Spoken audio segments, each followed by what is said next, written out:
എടാ എന്തുവാടാ ഈ അടുത്ത കാലത്ത് ആരണ്ടില്ല ഡ്രാഗണിന്റെ പഴമുള്ള ഒരു ഷർട്ട് ഇട്ടുകൊണ്ട് കയറി പറയത്തില്ല. അപ്പൊ ഞാൻ ഇന്ത്യനോട് എല്ലാവരും ഇങ്ങനെ ചോദിക്കുന്നത്, അമ്മ രാജുവിനോട് ചോദിക്കുക, രാജു പറയുന്നെങ്കിൽ പറയാം. ഞാൻ പറഞ്ഞ അവസാനം പുത്തൻ പ്രശ്നമാവുന്ന ഇങ്ങനെ. അപ്പം ഞാൻ പറഞ്ഞു വേണ്ട, ഇതൊക്കെ വയസ്സായ അമ്മമ്മമാരുടെ തലമുറ ഭഗവാനെ വിളിച്ചു പോവും. അപ്പുറത്തുള്ള അയൽവക്കക്കാരോട് വരെ പറയും, പിന്നെ അങ്ങേരാണ് ആ വേഷം ചെയ്തത്. പൃഥ്വിരാജ് ഒരു വശപ്പശകായിട്ട് നോക്കുന്നു ലാലേട്ടനെ. പൃഥ്വിരാജാണോ വില്ലൻ? അത് കഴിയുമ്പം ടൊവിനോ ശരിയല്ല, ടൊവിനോ മോഹൻലാൽ അങ്ങനെ കുറേ ഒരുപാട് ഈ ഫ്രീക്കായിട്ടുള്ള ക്യാരക്ടേഴ്സൊക്കെ ചെയ്യുകയും അങ്ങനെയൊക്കെ ചെയ്യുമ്പോഴത്തേക്ക് രാജുവിൻ്റെ മനസ്സിനകത്ത് മമ്മൂട്ടി എന്ന് പറഞ്ഞതില്ല, അച്ഛൻ്റെ കൂടെ കണ്ടൊരു വലിയ സീനിയർ അങ്ങനത്തെ വേഷം മമ്മൂക്കയ്ക്ക് പറ്റിയ വേഷത്തിന് വിളിക്കണം എന്നുള്ളൊരു ധാരണയിലാണല്ലോ. അപ്പോൾ മോഹൻലാൽ അങ്ങനെയല്ല, ഓട്ടവും ചാട്ടവും തമാശയും സീരിയസും എല്ലാം ചെയ്യുന്നതാണ്. അപ്പം പണ്ടും പറയാം, ഞാൻ പടം ചെയ്യണേ ലാലേട്ടനെ വെച്ചൊരു പടം ചെയ്യാൻ അത് പറഞ്ഞിട്ടുള്ളതാണ്. ആക്ടറായിട്ടാണോ ഡയറക്ടറായിട്ടാണോ ഇഷ്ടം എന്ന് പറഞ്ഞപ്പോൾ ആസ് എ പേഴ്സൺ അല്ല, രണ്ടും അറിയാം എന്ന് പറഞ്ഞാലും അതിന് ഉത്തരവായി അല്ലേ. രണ്ട് തരത്തിൽ അയാൾ മിടുക്കനാണെന്ന് പറഞ്ഞാൽ മതി. പക്ഷേ അതിൻ്റെ അപ്പോഴാണ് അങ്ങനത്തെ ഉത്തരങ്ങൾ വരുമ്പോൾ മനസ്സിൻ്റെ അടിത്തട്ടിൽ നിന്ന് ആത്മാർത്ഥമായിട്ടുള്ള ഒരു ഉത്തരങ്ങൾ വരും. അതാണ് അവിടെയാണ് നമ്മൾ മനസ്സിലാക്കേണ്ടത്. സത്യം പറയുമ്പോൾ ആർക്കും ഇഷ്ടപ്പെടത്തില്ല, എങ്കിലും ഞാൻ പറയുന്ന അതാണ്, മമ്മൂട്ടി മോഹൻലാൽ സംഘടനയിലിരിക്കുന്നു. പക്ഷേ അവിടെ എന്നും വന്ന് കാര്യങ്ങൾ നോക്കുന്നവർക്ക് തെറ്റുകൾ പറ്റുന്നുണ്ട്.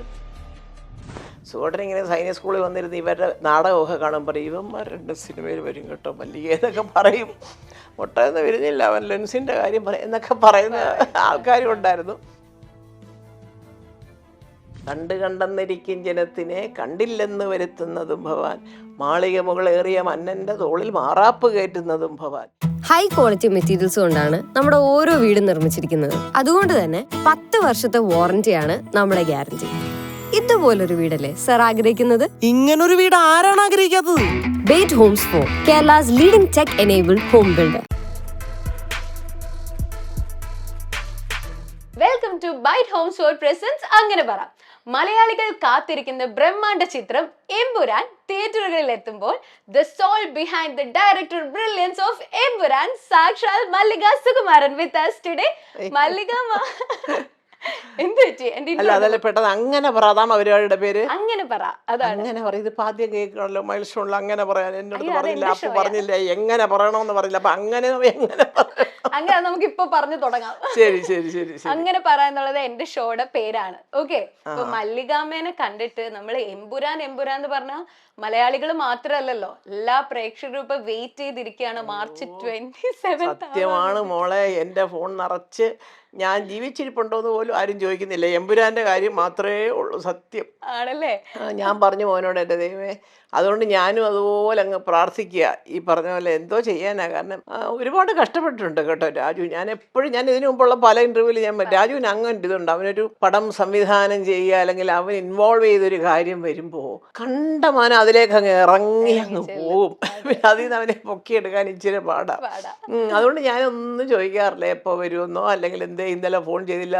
കാരണം നമുക്കറിയാം അത്രയ്ക്ക് തിരക്കാണ് കിടക്കുന്നത്. രാത്രി 12 മണി 1 മണി, രാവിലെ 6 മണിക്ക് എഴുന്നേക്കും. അപ്പം നല്ല അധ്വാനമുണ്ട്.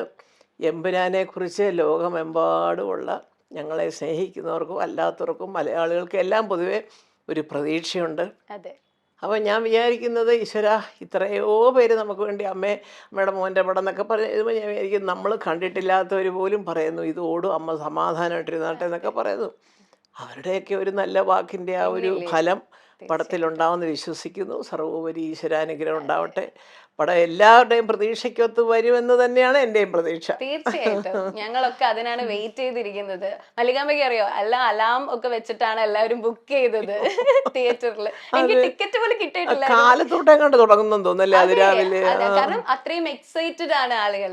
എമ്പുരാനിൽ എന്തായാലും ഇപ്പൊ മല്ലികാമ്മ പറഞ്ഞ പോലെ എല്ലാവരുടെയും പ്രാർത്ഥനയുണ്ട്. കാരണം നമ്മളുടെയൊക്കെ ഇപ്പൊ ഞാൻ പറയുകയാണെങ്കിൽ നമ്മൾ ആരും അതിൽ അഭിനയിച്ചിട്ടുണ്ടായിട്ടല്ല നമ്മൾ ഇത്ര എക്സൈറ്റഡ് ആയിട്ട് കാണുന്നത്. നമ്മളുടെയും കൂടി ഒരു സിനിമയാണ്. നമ്മൾ മലയാളികൾ അത്രയും പ്രൗഡായിട്ട് കാണുന്ന ഒരു. സത്യമായിട്ട് എനിക്കും അക്കാര്യത്തിൽ എനിക്ക് എൻ്റെ മോനെ കുറിച്ച് വലിയ അഭിമാനമാണ്. കാരണം ഇത്രയധികം സംസാരമാകുകയും ലോകത്തിൻ്റെ വിവിധ ഭാഗങ്ങളിൽ നിന്ന്, നമ്മൾ പ്രതീക്ഷിക്കാത്ത സ്ഥലങ്ങളിൽ നിന്ന് പോലും മിസ്സിസ് മല്ലിക സുകുമാരൻ ഇങ്ങനെയാണ്, മകൻ്റെ ഇതാണ്, മറ്റാണ്, പക്ഷേ ഇങ്ങനെയൊക്കെ വരുമ്പോൾ ഞാൻ ആലോചിക്കുന്നത്, ഈശ്വര, ഇവരൊക്കെ ഇത് ശ്രദ്ധിച്ചല്ലോ.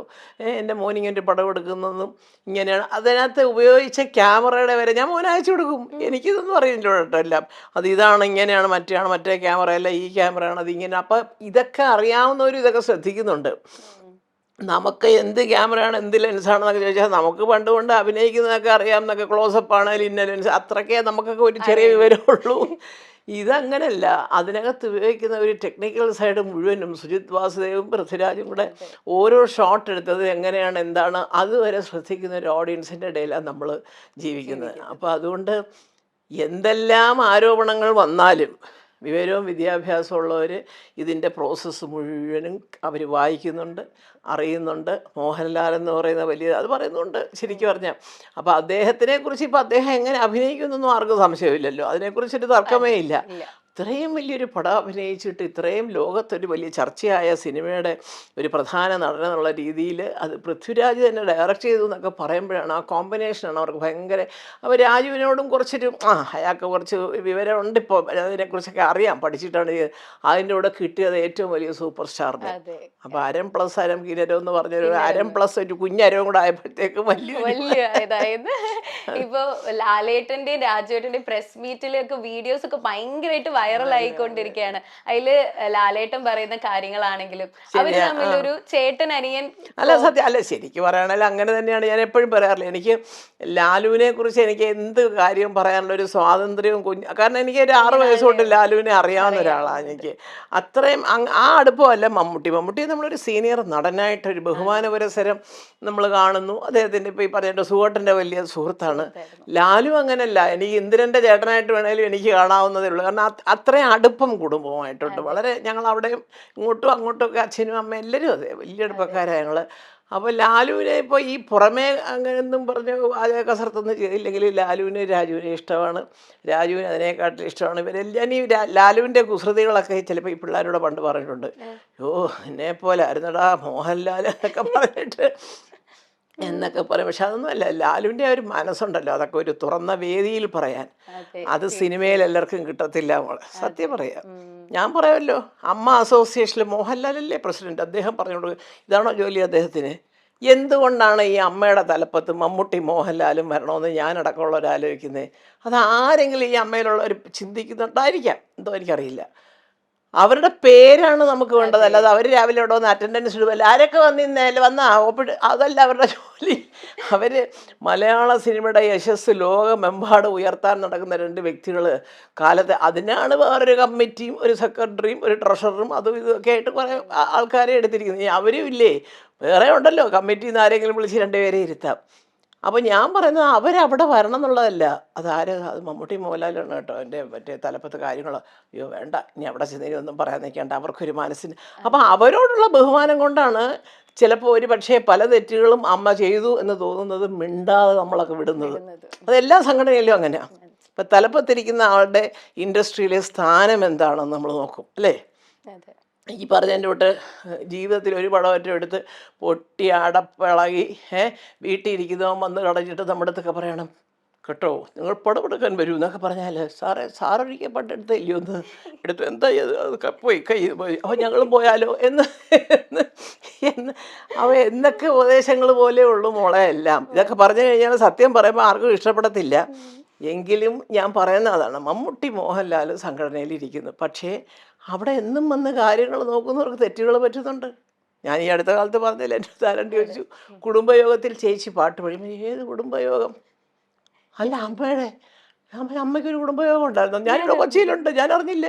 അപ്പോൾ ചോദിച്ചപ്പം അന്ന് ബാബുരാജ് മാത്രം ഒരു ഉത്തരം പറഞ്ഞു, 4 പേരെ വെച്ച് ഏൽപ്പിച്ചു, ഓരോരുത്തരെ ക്ഷണിക്കുക. അയ്യോ എൻ്റെ പൊന്നെ ചേച്ചി, ജഗദീഷും പറഞ്ഞു കേട്ടോ. എനിക്കതിലൊന്നും പരാതിയൊന്നുമില്ല. അപ്പോൾ ചെറിയ കാര്യം നമ്മൾ പിന്നെ ഈ വയസ്സുകാലത്ത് ഇനിയിപ്പോൾ കുടുംബയോഗത്തെ അപ്പം ഞാൻ കളിയാക്കി പറഞ്ഞ് ജഗദീഷിനോട് കൂടെ പറഞ്ഞു, അതിപ്പം ആരെയാണ് നിങ്ങളെ ഏൽപ്പിച്ചത്? പെണ്ണുങ്ങളാണെങ്കിൽ അവരൊരു പക്ഷേ അമ്മയെക്കാട്ടിൽ ആങ്ങളമാരെ ആയിരിക്കും ഇഷ്ടം, ആണുങ്ങളാണെങ്കിൽ അമ്മയെക്കാട്ടിൽ പെങ്ങന്മാരോടായിരിക്കും ഇഷ്ടം. ഇതുകൊണ്ടാണല്ലോ വിളിക്കാത്തത്.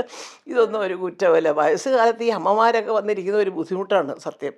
അയ്യോ അവർ വീഴുമോ അവിടെ കാണുമെന്ന് പിടിച്ചേരെ ഇറങ്ങി പോകുമ്പോൾ എന്നൊക്കെ പറഞ്ഞ് ഒരുപാട് കാര്യങ്ങളാണ്. അപ്പോൾ അതുകൊണ്ട് അതറിഞ്ഞ് നമ്മളങ്ങ് മാറി നിൽക്കുക. കുടുംബയോഗത്തിൽ വല്ല പ്രത്യേകമായിട്ട് വല്ലതും ഉണ്ടെങ്കിൽ നമ്മൾ പോകും, സഹകരിക്കും, അതൊരു സംശയമില്ല. ചുമ്മാ അതൊരു മീറ്റിംഗ്, പിള്ളേരെല്ലാം കൊണ്ടൊന്ന് രസിച്ച്. ഇപ്പോൾ എൻ്റെ മക്കൾ തന്നെ ചിലപ്പം എവിടെല്ലാം പോകുന്നു, എന്തമ്മേ അമ്മയെ കാണേണ്ട സ്ഥലം, അമ്മേ അവിടെ പോകുമേ ഇവിടെ പോകുമേ ഹോങ്കോങ്ങിൽ പോയി. പിന്നെ ഹോങ്കോങ്ങിൽ പോകാൻ 70ാമത്തെ വയസ്സിലേ നല്ല കാലത്തേ പോയിട്ടില്ല. ഇപ്പൊ പോവാ. ഞാനിപ്പോൾ പറയുന്നത് പിള്ളേരോട് ഞാനും ഒന്ന് ലൈൻ മാറ്റാൻ പോവാ. യാത്ര, ഒരു ന്യൂ ജനറേഷൻ, ഒരു ഭയങ്കര നമുക്കൊരു വ്ളോഗൊക്കെ തുടങ്ങാം. ആ അയ്യോ എൻ്റെ മോനെ. Hi guys. അപ്പോൾ അതുകൊണ്ട് ഞാൻ പറയാൻ കാര്യം മോളെ എന്താണെന്നറിയാം, ഇപ്പം എമ്പുരാൻ്റെ കാര്യം തന്നെ എടുക്കുമ്പോൾ മമ്മൂട്ടിയും മോഹൻലാലും ഒക്കെ അഭിനയിക്കുന്നതിന് പടം അതിന് തന്നെ ഒരു വലിയ വാർത്തയാണ് അല്ലേ. അപ്പോൾ അതിനകത്ത് പൃഥ്വിരാജ് ഡയറക്റ്റ് ചെയ്തു. പൃഥ്വിരാജിൻ്റെ ഒരുവിധം നന്നായിട്ട് അത്യാവശ്യമൊക്കെ പടം ചെയ്യാനൊക്കെ ഉള്ളൊരു കഴിവുണ്ടെന്നുള്ള 2 പടത്തിലൂടെ ഏറെക്കുറെ കുറച്ച് പേർക്കെങ്കിലും അറിയാം. അത് സമ്മതിക്കാൻ ഇതുപോലെ മോഹൻലാലിനെ പോലെ മനസ്സുള്ളവർക്ക്. അല്ലാത്തൊരു എന്താന്നൊക്കെ പറയാം, അതൊക്കെ പറയും. അത് പറഞ്ഞോട്ടെ, അതൊന്നും നമ്മളിങ്ങനെ കേട്ട് ഇങ്ങനെ കളയുക. അപ്പോൾ ഇത് രണ്ടും കൂടെ ആയപ്പോഴത്തേക്ക് സത്യം ഇതെല്ലാവരുടെ നല്ല അന്തസ്സായിട്ട് എഴുതിയിരിക്കുന്നവരുടെയൊക്കെ കത്തുകൾ വായിച്ചാൽ നമുക്ക് ഭയങ്കരമായിട്ടൊരു അഭിമാനം തോന്നും. ചേച്ചി ലാലേട്ടനെ പോലെ ഒരാളെ വെച്ചിട്ട് ഇങ്ങനെ ഒരു പടം ചെയ്യാനായിട്ട് പൃഥ്വിക്ക് ഒരു അവസരം കിട്ടിയത് തന്നെ വലിയ ദൈവാധീനം. പക്ഷേ പൃഥ്വി നന്നായിട്ട് ചെയ്യും. ഞങ്ങൾക്ക് വി ഹാവ് ദ പൃഥ്വിക്ക് അതിൻ്റെ കഴിവുണ്ട്. ഞങ്ങൾ അതുകൊണ്ടാണ് ആ പടം കാണാൻ ഇങ്ങനെ വെയിറ്റ് ചെയ്ത് എന്നൊക്കെ പറയുമ്പോൾ ഒരു വലിയ സന്തോഷമല്ലേ. അപ്പോൾ അതുകൊണ്ട് തന്നെ ഈശ്വരൻ സഹായിച്ച് എമ്പുരാൻ നിങ്ങളെപ്പോലെ തന്നെ കേരളത്തിലും ഇന്ത്യയിലും ഇന്ത്യക്ക് പുറത്തും ഒരു ചർച്ചയാണ്. അമേരിക്കയിൽ ആദ്യത്തെ ദിവസത്തെ ഷോയൊക്കെ ഞാൻ കാണിച്ചു തരാം വേണമെങ്കിൽ, എൻ്റെ ഫോണിൽ കിടപ്പുണ്ട്. അല്ല, അവിടെ നിന്ന് എനിക്ക് ഞങ്ങളുടെ കോളേജ്, ഞങ്ങളുടെ ട്രിവാൻഡ്രം വിമൻസ് കോളേജ് ഗ്രൂപ്പുണ്ട്. അതിൽ പലരും അമേരിക്കയിലൊക്കെ ഉണ്ട്, എൻ്റെ സുഹൃത്തുക്കളൊക്കെ ഉണ്ട്, റാണി ജയശങ്കർ, അവരൊക്കെ. അപ്പോൾ അവരൊക്കെ ഓരോ ഷോയുടെയും ടിക്കറ്റ് ബുക്ക് ചെയ്ത് പോയിരിക്കുകയാണ്, കിട്ടുന്നില്ല, ഫസ്റ്റ് ഡേ ഒന്നും കിട്ടുന്നില്ല. അപ്പോൾ അതിനെക്കുറിച്ച് എഴുതി അയച്ചു. ലണ്ടനിൽ ആദ്യത്തെ 2 ദിവസത്തെ 3 ഷോയും കംപ്ലീറ്റ്ലി ബുക്ക്ഡ് ആയിട്ട്. അപ്പോൾ ഒരെണ്ണം ബുക്ക് ചെയ്തിരിക്കുന്ന ഇവിടെ നമ്മുടെ പാരഗൺ ഹോട്ടലൊക്കെ നടത്തുന്ന ഒരു ഇപ്പോൾ അതിൻ്റെ സൽക്കാരം എന്നാന്ന് തോന്നുന്നത്, അറിയത്തില്ല, സന്തോഷ് ആതിര എന്നൊക്കെ പറഞ്ഞാൽ നിങ്ങൾക്കൊക്കെ അറിയാം. ഒരു ലേഡി പൃഥ്വിരാജിനെ ഇമിറ്റേറ്റ് ചെയ്തിരിക്കും കൂടി, അവരൊക്കെ ലണ്ടനിലാണ്. അവർ ഇങ്ങനെ ബുക്കിങ്ങിൻ്റെ. അപ്പോൾ ഇതൊക്കെ കണ്ടിട്ട് ഞാനിങ്ങനെ ഇവിടെ നിന്നിങ്ങനെ സന്തോഷിക്കുകയാണ്. ഈശ്വര, ആദ്യത്തെ 3 ദിവസം UK ടിക്കറ്റ് ഇല്ലെന്നോ എന്നൊക്കെ നമുക്ക് ഇതൊക്കെ ഇവർ പറഞ്ഞല്ലേ നമുക്കറിയാനൊക്കെ ഉള്ളൂ. അപ്പോൾ ഞാൻ മക്കളും മോഹൻലാലും ഒക്കെ അറിയുമായിരിക്കും. ഞാൻ പക്ഷേ അത്ര ഇതെല്ലാം എനിക്കും വരുന്നുണ്ട്. ദൈവം സഹായിച്ച് എന്തോ അയ്യോ അമ്മയും കൂടെ ഒന്ന് കണ്ടോട്ടെന്ന് വിചാരിച്ചിട്ടായിരിക്കും.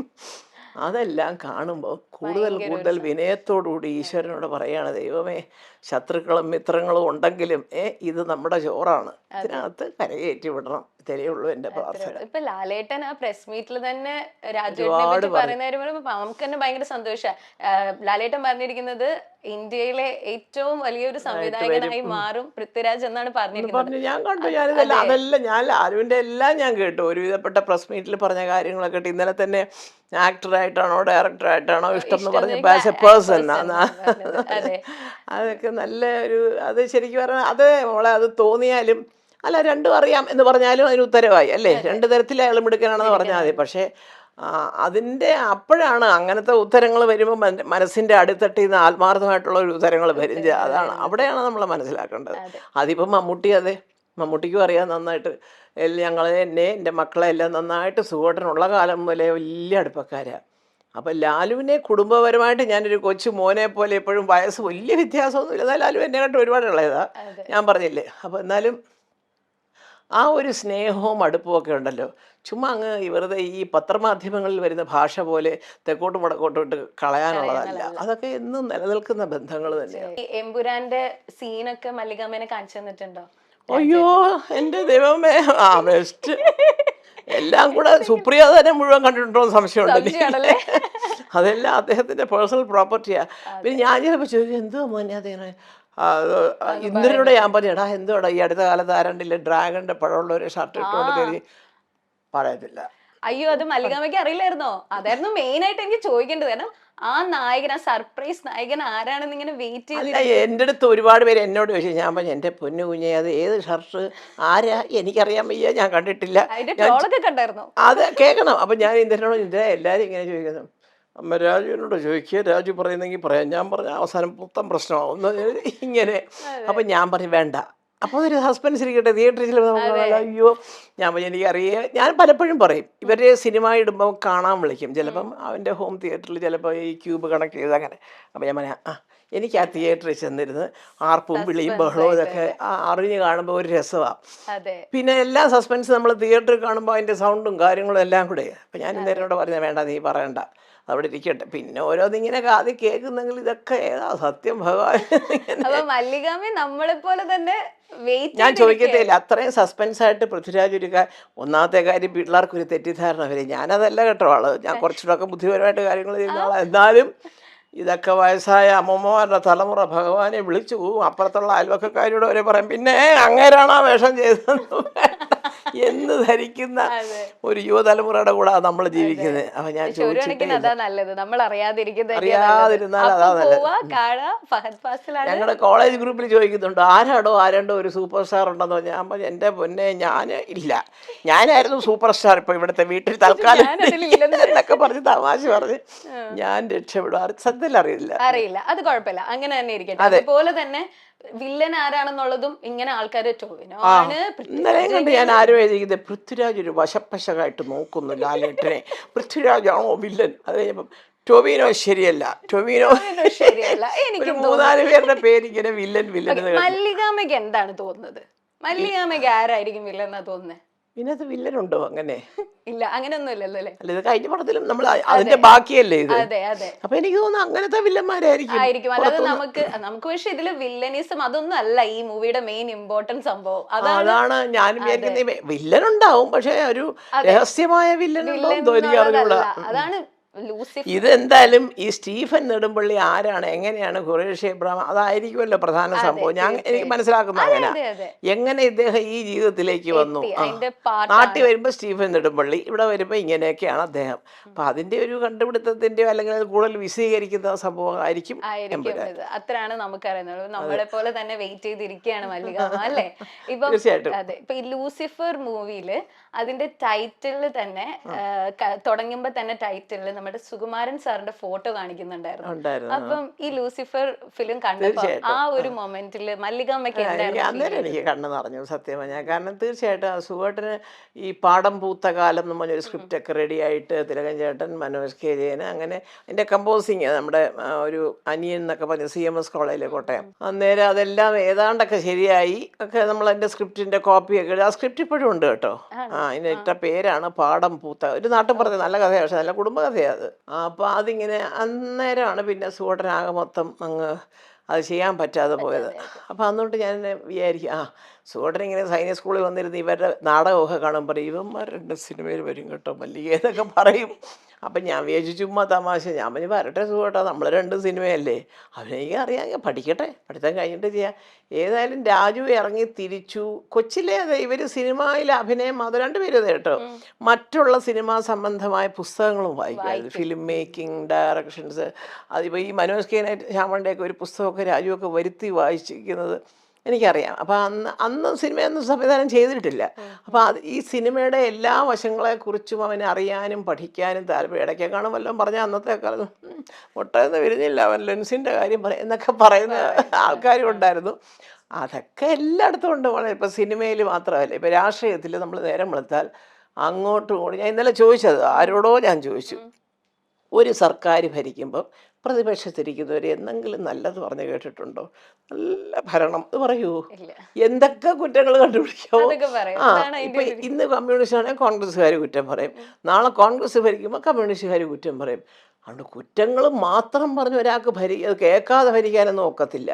പിന്നെ ആ ഭരണം കുറേ കൂടെ സാധാരണക്കാരന് ഫീൽ ചെയ്യണം. എന്തൊക്കെ പറഞ്ഞാലും നമ്മുടെ കാര്യം കൃത്യമായിട്ട് നടക്കാം. അവിടെയാണ് ഒരു സർക്കാരിൻ്റെ വിജയം അല്ലേ? ഞാൻ എപ്പോഴും പറയാം, ഞാൻ മുഖ്യമന്ത്രി, എനിക്ക് അദ്ദേഹത്തിനോട് ബഹുമാനമാണ്. കാരണം അദ്ദേഹം ഭയങ്കര ആദ്യത്തെ 5 വർഷം ഭയങ്കര സ്റ്റേണായിട്ട് ഭയങ്കര ആജ്ഞാശക്തിയുള്ളൊരു മുഖ്യമന്ത്രിയായിട്ട് പോയി.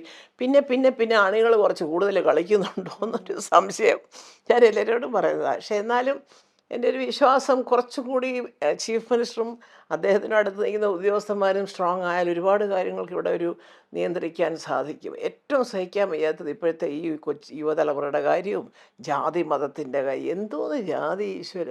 ഇതൊക്കെ നമ്മൾ ജനിച്ച് വീഴുമ്പോൾ നമ്മുടെ വീട്ടിൽ കാണുന്നതാണ് നമ്മുടെ ജാതി അല്ലേ? എന്നെ വല്ല അമ്പലത്തിൽ വേണം പറ്റുമെങ്കിൽ ഞാൻ കൃഷ്ണനെ വിളിക്കും, ഏതെങ്കിലും ഒരു പള്ളിയിലാണെങ്കിൽ ഞാൻ കർത്താവേ എന്ന് വിളിക്കും, ഏതെങ്കിലും ജുമാ നമസ്കാരം നടക്കുന്ന സമയത്ത് അവിടെ ആണെങ്കിൽ അല്ലാ എന്ന് വിളിച്ചു പോകും. ഇത്രയൊക്കെ ഉള്ളു ജാതി. നമ്മൾ വളർന്നു വരുന്ന അന്തരീക്ഷത്തിൽ നമ്മുടെ മാതാപിതാക്കൾ കാണിക്കുന്നത് കണ്ടിട്ട് നമുക്കൊരു ജാതി ഉണ്ടെന്നും അല്ലേ മതം ഉണ്ടെന്നും ഒക്കെ നമ്മളങ്ങ് വിശ്വസിക്കുക. അല്ലാതെ ഞാൻ കണ്ടിട്ടില്ല ശ്രീകൃഷ്ണൻ ഓടക്കുഴലുമായിട്ട് നിൽക്കുന്നൊന്നും. ഇല്ല, ഉണ്ടോ? ഇല്ല. നിങ്ങൾക്കൊക്കെ അറിയാമോ, നിങ്ങൾ വിശ്വസിക്കുന്ന ദൈവത്തിൻ്റെ രൂപം ഇങ്ങനെ തന്നെയാണ്, ഞാൻ അദ്ദേഹത്തെ ഒരിക്കൽ കണ്ടതാ വഴി വെച്ചെന്ന് പറയാൻ പറ്റുമോ? ഇല്ല. അപ്പോൾ ഇതിൻ്റെയൊക്കെ പേരിലുള്ളത് അത് ആര് ഭരിച്ചാലും കർശനമായിട്ട് അവിടെ പാർട്ടിക്കാരെന്നോ റെക്കമെൻഡേഷൻ. ഇപ്പോൾ എന്താ കുഴപ്പമെന്ന് വെച്ചാൽ വേണ്ടാതിനം കാണിച്ചാൽ ഒരു വാർഡ് കൗൺസിലർ തൊട്ടുള്ളവരുടെ ഫോൺ അങ്ങ് വരിക പോലീസ് സ്റ്റേഷനിലോട്ട്. ഞാൻ ദയവ് ചെയ്ത് പോലീസ് ഉദ്യോഗസ്ഥന്മാരോട് പറയുന്നത്, നിങ്ങൾ ഒരിക്കലും അതിന് വഴങ്ങരുത്. അല്ല, ഇപ്പം ഞാനാണെങ്കിൽ പോലും അതെ, അതങ്ങനെയല്ല പിന്നെ മല്ലികാ സുകുമാരൻ ഇങ്ങനെയാണ് അതിൻ്റെ കാര്യം എന്നങ്ങ് പറയണം. പിന്നെ താങ്ങാനാവാത്ത പ്രഷർ വരുമ്പോൾ കാര്യം പറഞ്ഞിട്ട് നിങ്ങൾ പറയുക, അതിങ്ങനെയാണ് സാർ, ഇത് നാളെ പ്രശ്നമാവുമെന്ന് പറഞ്ഞാൽ അത് കേൾക്കുന്നവരും ഉണ്ട് സർക്കാരിൽ. ഇല്ലാത്തതെല്ലാം ഈ MLA MP വരെയുള്ള ലെവലിലുള്ളവരാണ്. അതിൻ്റെ അപ്പുറത്തോട്ട് സാറേ ഇത് പ്രശ്നമാകും കേട്ടോ. ഞാൻ പറഞ്ഞിട്ടുണ്ടല്ലോ സാറേ, ഇത് പ്രശ്നമാണ്, ഇത് നമുക്ക് ശ്രദ്ധിച്ചാൽ കൊള്ളാം. അവർ പാവങ്ങൾ, അവർക്കിങ്ങനെ കൊടുക്കാനും ഉണ്ടാക്കി കൊടുക്കാനും അന്വേഷിക്കാനും ഒന്നും കോൺട്രാക്റ്റ് എടുത്താൽ എന്തെല്ലാം കേൾക്കണം ഞങ്ങളുടെ വീടിൻ്റെ മുമ്പിൽ. ചേച്ചി ഇതൊന്നും ശരിയാവില്ല ചേച്ചി, ഇതൊക്കെ മറ്റേ ഇത് കെട്ടിടം പണിയുമ്പോൾ വേറെ കാശ്, എല്ലാത്തിനും ജനം അങ്ങ് ധരിച്ച് വെച്ചിരിക്കുന്നത് ഇങ്ങനെ ആയിരിക്കാം അല്ലായിരിക്കാം. പക്ഷേ അങ്ങനെ വരുമ്പോൾ ആ ധാരണ ജനങ്ങൾക്ക് മാറ്റണം. എന്തിനും ഇവിടെ കാശോ കൈക്കൂലിയോ ഉണ്ടെങ്കിലേ നടക്കുന്നു. അതിപ്പോൾ ഈ സർക്കാരെന്നല്ല, മറ്റേ സർക്കാരാണെങ്കിൽ ഇവർ പറയും, ഈ ഞാൻ ആദ്യം പറഞ്ഞല്ലേ, ഇവർ ഭരിക്കുമ്പോൾ അവർ പറയും. ഈ പറച്ചിലുമായിട്ട് ഞാനൊക്കെ 70 വയസ്സായി മോളെ, ഈ എന്ന് മാറുമെന്തോ ഇതൊക്കെ ആർക്കറിയാം. ഇപ്പം നമ്മൾ തലമുറയുടെ കാര്യമായി, ഇപ്പൊ യുവതലമുറ, ഇപ്പൊ മല്ലികാമ്മ പറഞ്ഞിട്ടുണ്ട്, ഞാൻ എൻ്റെ കൊച്ചുമോളെ റെസ്പെക്ട് ചെയ്യുന്നത്, നമ്മൾ പ്രാർത്ഥന ഇന്ദ്രജിത്തിന്റെ കാര്യമാണ് പറയുന്നത്. അതെന്ന് വെച്ചാൽ അങ്ങനെയൊക്കെ ഇപ്പോഴത്തെ ഗ്രാൻഡ് പേരൻസ് പറയുന്നത് ഭയങ്കര റയറാണ്. ഇപ്പോഴത്തെ പിള്ളേരുടെ കാര്യം എന്ന് എല്ലാവരും പറയുന്നത്. പക്ഷെ മല്ലികാമ്മ പറഞ്ഞ ഞാൻ റെസ്പെക്ട് ചെയ്യുന്ന കാര്യം എന്ന് പറയുമ്പോൾ തന്നെ നമുക്ക് മല്ലികാമ്മനോട് ഒരു ബഹുമാനം കൂടെയുള്ളൂ. ഇപ്പൊ പ്രാർത്ഥനയുടെ കാര്യം പറയുകയാണെങ്കിൽ പ്രാർത്ഥന ഇതില് പാർട്ടാണ്. സന്തോഷമായിരുന്നു. ആദ്യം വിളിച്ചു, 2 പാടണം എന്നൊക്കെ പറഞ്ഞ് എല്ലാം കഴിഞ്ഞപ്പോഴത്തേക്ക് പിന്നെ അവൾക്ക് കൊച്ചിച്ചേൻ്റെ സിനിമയാണ്, ഇത് സിനിമയിൽ വരുമെന്നൊക്കെ അവളൊരു കൺവിൻസ്ഡ് ആയപ്പോഴത്തേക്ക് ഞങ്ങൾ ഭയങ്കര ഹാപ്പി ആയിരുന്നു പ്രാർത്ഥന. അതുവരെ രാജുവിനെ അറിയാമല്ലോ, ഒരുമാതിരി ഫ്രെയിം പറയത്തേ ഉള്ളൂ, അകത്തെ കാര്യങ്ങളൊന്നും പറയത്തില്ല ഇങ്ങനെ. എന്തായാലും അത് വലിയ സന്തോഷം. ഞാൻ പറഞ്ഞത് എന്തറിയോ, ഇപ്പോൾ ഇന്നലെ ഞാൻ എവിടെയോ ഞാൻ പ്രസംഗിച്ചപ്പോൾ ഞാനത് പറയുകയും ചെയ്തു. ഇപ്പം ശരിയാണ്, ഞാൻ അടുക്കളയിൽ നിൽക്കുമ്പോൾ എനിക്കിങ്ങനെ സാരി എടുത്തുകൊണ്ട് ഒരു ജോലി ചെയ്യണമെങ്കിൽ ഞാൻ ഒരു നൈറ്റി എടുത്തിടും. അതുപോലെ ഞാൻ സുഖേട്ടനും പിള്ളേരുമായിട്ട് ചുമ്മാ ഇത് മതി, കാറിൽ നിന്ന് ഇറങ്ങുന്നില്ലല്ലോ, തൽക്കാലം ഇത് മതി എന്നും പറഞ്ഞ് ഇട്ടുകൊണ്ട് നിൽക്കുന്ന വേഷത്തിൽ നമ്മൾ പോകും. അതൊക്കെ നമ്മുടെ സ്വന്തം കുടുംബത്തിലോ സ്വന്തമായ ആവശ്യങ്ങൾക്കോ നമ്മൾ തീരുമാനിക്കുന്നതാണ്. അതിന് നമ്മുടെ ഭർത്താവിനോ മക്കൾക്കോ ഒന്നും അച്ഛനും അമ്മയ്ക്കും ആർക്കും എതിരില്ല. പക്ഷേ നമ്മളൊരു ഒരു പൊതുസ്ഥലത്ത് വലിയൊരു ആൾക്കാർ കൂടുന്ന കല്യാണം, അല്ലെങ്കിൽ ഒരു സമ്മേളനം, അല്ലെങ്കിൽ ഒരു വലിയ മീറ്റിങ്, ഈ സംഘടനാ തലത്തിൽ തന്നെ ആയിക്കോട്ടെ, അവിടെ ചെല്ലുമ്പോൾ നമ്മൾ ചിന്തിക്കേണ്ടത് പലതരത്തിലുള്ള ആൾക്കാരാണ് അല്ലേ. ഓരോരുത്തർക്കും ഓരോ ഇതിൽ അവർ നോക്കുന്ന ഓരോ ആംഗിളിലായിരിക്കും. അപ്പം നമുക്ക് പെട്ടെന്ന് തോന്നും, അയ്യോ ഇതാരാ, ഇല്ല കൊച്ചല്ലേ ഇത്, അയ്യേ ഇങ്ങനത്തെ വേഷമൊന്നും അത് ഇടാറില്ലായിരുന്നില്ല. അപ്പോൾ പെട്ടെന്ന് എന്തുകൊണ്ടാണ് ചിന്തിക്കുന്നത് വെച്ചാൽ, അതിന് മുമ്പ് നമ്മൾ കാണുന്നിടം വരെ മര്യാദയ്ക്ക് വേഷം ഇട്ടുകൊണ്ട് നടന്ന പിള്ളേരൊക്കെ ഇപ്പം ഈ വേഷരീതി മാറിയപ്പോൾ, അതും സ്ത്രീ സ്വാതന്ത്ര്യത്തിൻ്റെ പേരിൽ ഇപ്പോൾ തുണി വേണ്ടെന്നാണോ എന്ന് ചോദിക്കുന്ന മഹാന്മാരുടെ ഇടയിലാണ് നമ്മൾ ഇരിക്കുന്നത്. അപ്പോൾ അത് ചെയ്യരുതെന്നല്ല, അത് ചെയ്യാൻ സ്ഥലങ്ങളുണ്ട്. നിങ്ങളുടെ വീട്, നിങ്ങൾ കുടുംബത്തോടൊപ്പം. ഇപ്പം ഞാൻ പറയാം, ഗോവയിൽ ബീച്ചിൽ പോയി കുളിക്കാനിറങ്ങുക, ആർക്കും പറ്റത്തില്ല സാരി ഉടുത്തോട്ട് കുളിക്കാൻ അല്ലേ, അല്ലെ പോട്ടെ വലിയൊരു ചോദ്യം. അപ്പോൾ നമ്മൾ സ്വിമ്മിങ്ങിൻ്റെ പ്രത്യേക ഡ്രസ്സ്, അത് നിങ്ങളുടെ കുടുംബത്തിൻ്റെ കൂടെ പോകുമ്പോൾ എന്തോ ചെയ്യും, ആര് ചോദിക്കാനാ. അതിന് പകരം ഒരുപാട് ജനം കൂടുന്ന ഒരു സ്ഥലത്ത് വരുമ്പം ആ മാന്യത എന്താണ്, അതാണ് സദസ്സറിഞ്ഞ് പെരുമാറുക എന്ന് ഞാൻ പലപ്പോഴും എല്ലാവരോടും പറഞ്ഞു കൊടുക്കുന്ന ഒരു വാചകം. സദസ്സറിഞ്ഞ് വേഷം ചെയ്യുക. അല്ലാതെ ഇപ്പം ഞാനൊരു ചുരിദാർ ഇട്ടുകൊണ്ട് ഞാൻ ഫ്ലൈറ്റിൽ കയറി ഖത്തറിൽ പോകാറുണ്ട്. എനിക്ക് അവിടെ പോകേണ്ട കാര്യങ്ങളൊക്കെ ഉണ്ട്, അപ്പോൾ ഞാൻ പോവും. ആ പണ്ട് ചുമ്മാ പോകുമ്പോൾ അപ്പോൾ എനിക്ക് ഈ സാരിയൊക്കെ ഇങ്ങനെ പിടിച്ച് കയറാനൊക്കെ ഒരു ഇച്ചിരി ബുദ്ധിമുട്ടുള്ളതുകൊണ്ട് ചുരിദാറും ഷോളൊക്കെ ഇട്ട് പോകും. പക്ഷേ ഇവിടെ ഞാൻ എന്നും ചുരിദാർ, ഇപ്പം ഇത് ഇതായ വേഷം സാരിയൊക്കെ എന്ന് വെച്ചോ. അതെന്താണെന്ന് വെച്ചാൽ വലിയ ചേച്ചിയെ കൂടുതലും സാരി ഉടുത്ത് കാണുന്നവർക്ക് പെട്ടെന്നൊരിത്, അല്ലാതെ നമ്മളത് ഇടരുതെന്ന് തീർത്ത് പറയുകയല്ല. ഇങ്ങനെയൊക്കെയുള്ള ഒരു സമൂഹത്തിൽ ജീവിക്കുമ്പോൾ അത് ഭരിക്കുന്ന രാഷ്ട്രീയക്കാരാണെങ്കിലും അല്ലെങ്കിൽ സംഘടനാ നേതാക്കന്മാരാണെങ്കിലും അതിലെ അംഗങ്ങളാണെങ്കിലും ഒരു സാമാന്യ മര്യാദകൾ പാലിക്കുക, ഭാഷയിൽ, വേഷവിധാനത്തിൽ, പെരുമാറ്റത്തിൽ. അത് തീർച്ചയായും. അതിപ്പോൾ ഞാനതേ പറയുന്നുള്ളൂ. അങ്ങനെയൊക്കെ ജീവിക്കുമ്പോൾ മറ്റുള്ളവർ പറയുന്നൊന്നും നമ്മൾ കേൾക്കണ്ട. അത് അവർക്ക് ജീവിക്കാൻ വേണ്ടി അവർ പേന എടുത്ത് വെച്ച് തിരിച്ചും മറിച്ചും ഒക്കെ എഴുതുക, അവർക്കും കഞ്ഞി കുടിക്കണ്ടേ. അപ്പം നമ്മളത് നോക്കണ്ട, നമുക്ക് ഒരു ചിട്ടയായിട്ടുള്ളൊരു ജീവിതം പോവാ, ദൈവം കൂടെ നിൽക്കും. കൂടെ നിൽക്കും. അതെ. ഇപ്പൊ രാജുവേട്ടൻ പണ്ട് പറഞ്ഞിട്ടുണ്ടായിരുന്നു, ഞാനൊരു ഫിലിം സംവിധാനം ചെയ്യുമ്പോൾ ലാലേട്ടനെ വെച്ചിട്ടായിരിക്കും ചെയ്യാന്നുള്ളത്. അത് മല്ലികമ്മനോട് പറഞ്ഞിട്ടുണ്ടായിരുന്നു. അല്ല അതുണ്ട്, അത് പണ്ടേ പറയാം. കാരണം വെച്ചാല് മോഹൻലാൽ അങ്ങനെ കുറെ ഒരുപാട് ഈ ഫ്രീ ആയിട്ടുള്ള ക്യാരക്ടേഴ്സൊക്കെ ചെയ്യുകയും അങ്ങനെയൊക്കെ ചെയ്യുമ്പോഴത്തേക്ക് രാജുവിൻ്റെ മനസ്സിനകത്ത് മമ്മൂട്ടി എന്ന് പറഞ്ഞതില്ല അച്ഛൻ്റെ കൂടെ കണ്ടൊരു വലിയ സീനിയർ നടനാണ്. അങ്ങനത്തെ വേഷം മമ്മൂക്കയ്ക്ക് പറ്റിയ വേഷത്തിന് വിളിക്കണം എന്നുള്ളൊരു ധാരണയിലാണല്ലോ. അപ്പോൾ മോഹൻലാൽ അങ്ങനെയല്ല, ഓട്ടവും ചാട്ടവും തമാശയും സീരിയസും എല്ലാം ചെയ്യുന്ന. അപ്പം പണ്ടും പറയാം, ഞാൻ പടം ചെയ്യണേ ലാലേട്ടനെ വെച്ചൊരു പടം അത് പറഞ്ഞിട്ടുള്ളതാ, സത്യം തന്നെ ആണല്ലേ. അത് തന്നെ നമ്മളിപ്പോ ഇവിടെ യാഥാർത്ഥ്യമാക്കിയിട്ടുണ്ട് അല്ലേ. അതെ, അതാണ് സത്യം. ഇപ്പൊ അത് ആ ഒരു വലിയ ആഗ്രഹം നമ്മൾ സാധിച്ചിരിക്കുകയാണ്. അതേപോലെ രാജുവേട്ടന്റെ ഒരു വലിയൊരു ആഗ്രഹം ഏതെങ്കിലും മല്ലികമ്മേനോട് പറഞ്ഞിട്ടുണ്ടോ, ഇനിയുള്ള ആഗ്രഹം ഏതാണെന്ന്? അല്ല, അങ്ങനത്തെ വലിയ ആഗ്രഹങ്ങളൊന്നും ഷെയർ ചെയ്യുന്ന ആളല്ല അദ്ദേഹം.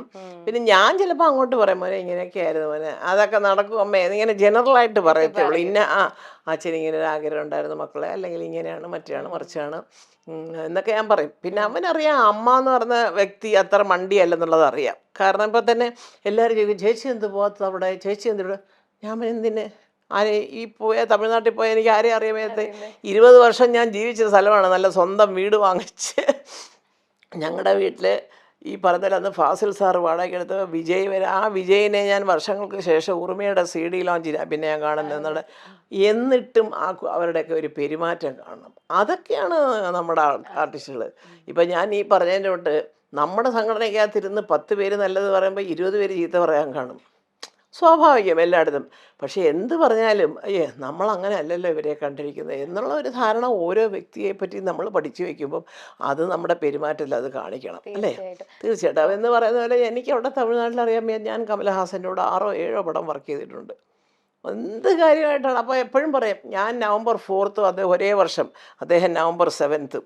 പണ്ട് ഞങ്ങൾ വയനാടെന്നമ്മാൻ അഭിനയിക്കും, അദ്ദേഹം പറഞ്ഞിട്ടുണ്ട് 3 വയസ്സ് അക്കാ എന്ന് വിളിച്ച അക്കേ 3 വയസ്സ് മുമ്പേ നീങ്ങതാ 3 നാൾ മുന്നാടി വന്നിരിക്കുന്നത്. അപ്പോൾ അതൊക്കെ അദ്ദേഹം ഓർക്കുന്ന പോലും ഉണ്ടാവില്ല. കാരണം എന്നാലും ഞങ്ങളൊക്കെ അങ്ങനെ അത്രയും അന്ന് വലിയ അപ്പോഴും സൂപ്പർ സ്റ്റാറാണ് കമലഹാസൻ സാർ. അപ്പോൾ അതുകൊണ്ട് അന്ന് തൊട്ടേ നമ്മളൊക്കെ അങ്ങനെ കണ്ടിട്ട് ഞാനിപ്പോൾ അവിടെ പോയിട്ട് ഇവൻ അവിടെ ഇരുന്നിട്ട് എമ്പുരാൻ്റെ കഥ പറഞ്ഞ് കേൾക്കാൻ വേണ്ടി ഞാനിവിടുന്ന് വണ്ടി കയറി അങ്ങ് വരെ പോകണോ? അതിൻ്റെ ആവശ്യമില്ല. അത് കാണണമെന്ന് ആഗ്രഹമുള്ളവർ അവിടെ ചെന്നിട്ട് അവർക്ക് തൊഴിൽപരമായിട്ട് വല്ല പ്രയോജനമൊക്കെ ഉണ്ടെന്നുള്ളൊരു പോട്ടെ. എന്നെ സംബന്ധിച്ച് എനിക്ക് ഏറ്റവും ഇഷ്ടം വീട്ടിലിരിക്കുക, അത്യാവശ്യം എൻ്റെ പ്രാർത്ഥനകളും കാര്യങ്ങളും ഒക്കെ തെറ്റാതെ നടക്കുക. പിന്നെ അതൊക്കെ ഞാൻ ചെയ്യും. എൻ്റെ മക്കൾക്ക് വേണ്ടി തന്നെയാണ് എൻ്റെ ജീവിതം. അല്ലാതെ അല്ലെങ്കിൽ പിന്നെ എനിക്ക് എവിടെല്ലാം എത്ര പടങ്ങൾ എവിടെല്ലാം പോയി ചെയ്യാം, എത്ര സീരിയൽ ചെയ്യാം, അങ്ങനെ പോയാലും ഒക്കത്തില്ല. വല്ലപ്പോഴും കൊച്ചുമക്കളുടെ കൂടെ ഇരിക്കേണ്ടതെന്ന് തോന്നുന്നു. അല്ല, അതില് മല്ലികാമ്മ എപ്പോഴും പ്രൗഡ് ആയിരിക്കണം. കാരണം ഞങ്ങൾ മലയാളികളെല്ലാം വളരെ പ്രൗഡാണ്. നമ്മൾ പണ്ട് ഇപ്പം എല്ലാവർക്കും ഒരു ഇൻസ്പിറേഷൻ ആണ് പൃഥ്വിരാജ് എന്ന് പറയുന്ന വ്യക്തി. പണ്ട് ഒരുപാട് പേര് ഇലുമിനാറ്റി ആണെന്ന് പറഞ്ഞിട്ടുണ്ട്. അത് പറഞ്ഞത് ഇപ്പൊ എല്ലാവരും അത് ഇലുമിനാറ്റി അല്ല, it's self confidence and hard work എന്ന് പറഞ്ഞു. അതുപോലെ തന്നെ പണ്ട് പറഞ്ഞിട്ടുണ്ടായിരുന്നു അഹങ്കാരി എന്ന്. ഇപ്പൊ അഹങ്കാരം ഓഫ് മലയാളം സിനിമ. അല്ല, ഞാൻ പറഞ്ഞത് അങ്ങനത്തെ കളിയാക്കിയുള്ള വിളികളും കമൻറ്റുകളും എല്ലാം ഒരു പരിധിവരെ രാജുവിൻ്റെ വളർച്ചയ്ക്ക് സഹായിച്ചിട്ടുണ്ടെന്ന് ഞാൻ പറഞ്ഞത്. അപ്പോഴേ അവനുണ്ട് ഒന്നും മിണ്ടണ്ട അമ്മ പ്രതികരിക്കണ്ട ഒക്കെ പറയുന്നവരൊക്കെ തിരിച്ച് ഞാനും പറയും, മോനെ ഇതേ ആൾക്കാരെ കൊണ്ട് തിരിച്ചു പറയിപ്പിക്കണം. അത് നിൻ്റെ അധ്വാനത്തിലൂടെ നിനക്ക് പറ്റുള്ളൂ. അതാണ്. അല്ലാതെ നമ്മളെ വാക്കാൽ ഇവരെ ആരെയും ഞാൻ ഓരോറ്റ ആളിൻ്റെ ഇത് പറഞ്ഞാൽ ഞാൻ പ്രതികരിക്കാറില്ലല്ലോ. എന്തെല്ലാം പറയുന്നു, അങ്ങനെ ഇങ്ങനെ മറ്റേത് കുറച്ച് അല്ല, അതാണ് ഒരു കാര്യവുമില്ല. അത് അപ്പം 20 വർഷം മുമ്പ് 18-20 വർഷം മുമ്പ് രാജുവേട്ടൻ പറഞ്ഞ കാര്യമാണ്, ഞാൻ കാരണം മലയാള സിനിമ 4 ആൾ അറിയണം എന്നുള്ളതാണ് ബിഗ്ഗസ്റ്റ് ഡ്രീം എന്ന് പറഞ്ഞു. അത് ഇന്നലെയോ ഒരു മാസം മുമ്പോ അല്ല പറഞ്ഞത്, 20 വർഷം മുമ്പ് പറഞ്ഞ ആ വീഡിയോ. അതെന്ന് വെച്ചാൽ അപ്പൊ നമ്മൾ പഠിക്കുന്ന ഒരു പാടെന്ന് വെച്ചാൽ നമുക്ക് എല്ലാവർക്കും we should have A long term plan എന്നുള്ളത് നമ്മളെ പഠിപ്പിക്കുന്ന. അതാണ് ഞാൻ പറഞ്ഞത്, എനിക്ക് ഇപ്പൊ തന്നെ ഭയങ്കര ഗൂസ് ബംസ് ഒക്കെ വരുന്നത്. കാരണം അതാണ്. അല്ല മോളെ, അത് തമാശ അല്ല കേട്ടോ, ഞാൻ സത്യം പറയണം. കാരണം എന്താ വെച്ചാല് നമ്മുടെ മനസ്സിലൊരു ലക്ഷ്യബോധം ഉണ്ടെന്നിരിക്കട്ടെ. അപ്പോൾ എന്തിനാ ഇവരോടൊക്കെ മറുപടി പറയുന്നത്? നമ്മൾ പ്രവർത്തിച്ച് അധ്വാനിച്ച് കാണിച്ചു കൊടുത്താൽ മതിയല്ലോ എന്നൊരു ലക്ഷ്യബോധത്തോടുകൂടി നമ്മൾ ജീവിക്കുകയും ആ ലക്ഷ്യത്തിലെത്താൻ നമ്മൾ ആത്മാർത്ഥമായിട്ട് അധ്വാനിക്കുകയും ചെയ്താൽ അങ്ങനെ കണ്ണുടച്ചിരിക്കുന്ന ആളല്ല ഈശ്വരൻ. അതെൻ്റെ അനുഭവം പറയാം. ഏതെല്ലാം തരത്തിൽ കൂടെ രാജുവിനെ എന്തെല്ലാം ചെയ്യാൻ പലരും ശ്രമിച്ചിട്ട് വെച്ചാൽ അങ്ങനല്ല. അത് അവനോടുള്ള വ്യക്തിപരമായ വിരോധമല്ല, കൊച്ചു ചെറുക്കം കിടന്ന ആളാവുന്നു എന്നുള്ള ഒരു ചെറിയ ഈഗോ ക്ലാഷ് ആയിരുന്നു അവിടെയൊക്കെ. അതൊക്കെ പോയില്ലേ. അതെ ആ അപ്പം അതാണ്. അപ്പം ദൈവം വിചാരിച്ചാൽ ഒരു മനുഷ്യനെ ഈ പറഞ്ഞിട്ടുണ്ട് അല്ലേ, നമ്മൾ പണ്ട് പഴയ ഇതൊക്കെ വീട്ടിൽ പോയി ചോദിച്ചാൽ അമ്മമാരൊക്കെ പറഞ്ഞു തരും, തോളിൽ മാറാപ്പ് അതെ കയറ്റുന്നതും ഭവാൻ എന്ന് പറയുന്ന പോലെ കണ്ടു കണ്ടെന്നിരിക്കും ജനത്തിനെ കണ്ടില്ലെന്ന് വരുത്തുന്നതും ഭവാൻ, മാളിക മുകളേറിയ മന്നൻ്റെ തോളിൽ മാറാപ്പ് കയറ്റുന്നതും ഭവാൻ. ഇതെല്ലാം ദൈവമാണ് ചെയ്യുന്നത്, മനുഷ്യരല്ല. മനുഷ്യർക്ക് വാചക കസർത്ത് ചെയ്യാനേ അറിയാവും. എടുത്ത് വെച്ച് സോഷ്യൽ മീഡിയയിൽ അവൻ്റെ യൂട്യൂബിൽ കൂടെ എന്തും പറയാം. ആലോചിച്ചോണം എന്നാണ് ഇത് എൻ്റെ പുറത്ത് തിരിച്ചടിക്കുന്നത് എന്നുള്ളത് ആലോചിച്ചാൽ മതി. മതി അത്രേ ഉള്ളൂ.